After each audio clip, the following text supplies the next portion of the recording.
Hi, this is the first of hopefully many Airsoft reviews. This is the Knight's M4sr16. A good beginner's gun.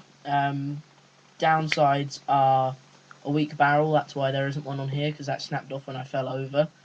The magazine capacity is only 25, and considering this is an AEG, that's not brilliant.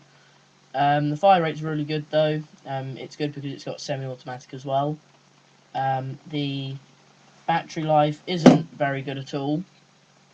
You got to make sure you charge it properly. Sorry about Josh moving the thing there. The sights aren't really useful at all, the accuracy's not brilliant, but as a beginner, just for a laugh, it's good, but I wouldn't recommend it to anyone trying to do this seriously. The FPS is actually quite good for the price. It's 300, and I think the price is around about £30 or £40, so it's good. But we'll do a separate video for the firing test, and see you next time.